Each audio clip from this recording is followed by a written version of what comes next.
Bonjour et bienvenue. Aujourd'hui, on s'attaque à un sujet qui nous touche tous de très près, la gestion des risques. L'objectif, vous donner toutes les clés pour comprendre ce concept essentiel, simplement et surtout en moins de 10 minutes. Alors on y va? C'est parti. On y pense tous un jour ou l'autre, les coups durs. Un accident, une maladie, la perte de son travail. Ce sont des moments qui peuvent vraiment tout changer. Et là, la grande question, c'est est-ce qu'on doit affronter ça tout seul dans son coin ou est-ce que la société a un rôle à jouer? C'est vraiment le point de départ de toute notre discussion. Allez, on entre dans le vif du sujet.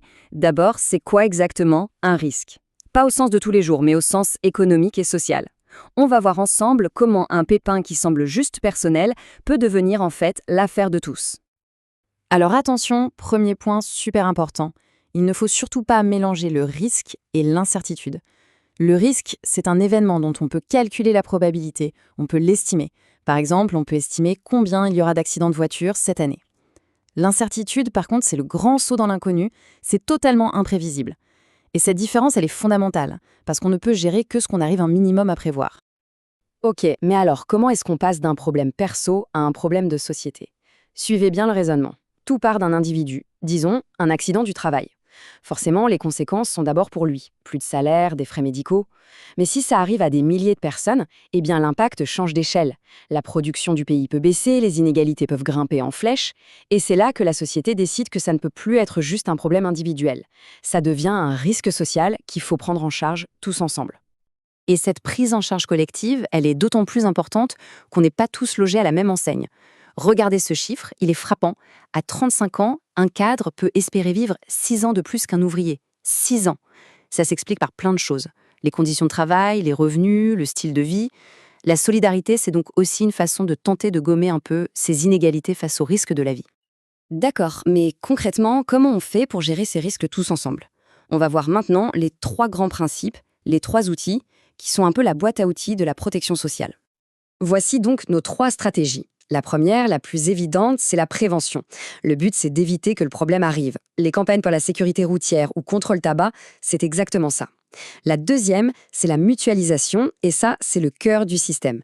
L'idée est simple, mais géniale. On est des millions à payer une petite somme, une cotisation, et ce pot commun sert à aider ceux qui auront un pépin. Le gros risque d'une personne est transformé en un petit coût pour tout le monde. Et enfin, la diversification. Vous connaissez le proverbe, il ne faut pas mettre tous ses œufs dans le même panier. C'est le même principe. Bon, ces outils, on peut les utiliser de 2 manières très différentes. On parle de 2 grandes logiques qui sont comme les 2 philosophies de la protection sociale. Comprendre cette distinction, c'est vraiment essentiel. D'un côté, on a la logique d'assurance. Ici, le principe, c'est on est protégé parce qu'on a cotisé. C'est un droit qui est lié au travail et c'est financé par les cotisations prélevées sur les salaires. On parle de solidarité horizontale. C'est une solidarité entre des gens de statuts différents. Par exemple, les gens en bonne santé cotisent pour les malades. De l'autre côté, on a la logique d'assistance. Là, on est protégé parce qu'on en a besoin, qu'on ait cotisé ou pas. C'est un droit universel qui est financé par l'impôt de tout le monde. La solidarité ici, elle est verticale. Elle va des plus riches vers les plus modestes. Et alors en France, on a choisi quoi? Eh bien en fait, on a pris un peu des deux. Les chiffres parlent d'eux-mêmes. La logique d'assurance reste majoritaire, avec plus de 60% du financement qui vient des cotisations. Mais la logique d'assistance pèse quand même lourd, avec une bonne partie financée par les impôts. Notre système est donc un mix, un héritage de ces 2 grandes idées. Alors, un système qui nous protège tous, qui renforce la société, on pourrait se dire que c'est parfait. Mais comme souvent, chaque médaille a son revers. Ce partage des risques, ça peut avoir des conséquences un peu inattendues. C'est ce qu'on va voir dans cette dernière partie. D'abord, les bénéfices y sont immenses. Quand les gens sont en meilleure santé et ont moins peur du lendemain, ils peuvent se former, oser, innover, créer des entreprises. C'est ce qu'on appelle le capital humain, et c'est le vrai moteur de l'économie. Et puis, plus simplement, cette sécurité, ça permet de vivre plus sereinement. Ça crée un lien de confiance entre les gens, le sentiment qu'on est tous dans le même bateau. Savoir qu'on ne sera pas abandonné en cas de coup dur, c'est ça qui fait qu'une société tient debout. Le tableau a l'air presque trop beau, non? Le truc, c'est que cette super protection peut aussi avoir des effets un peu pervers, des effets que les économistes adorent étudier. Et voilà le concept clé, l'aléa moral. C'est une idée un peu contre-intuitive.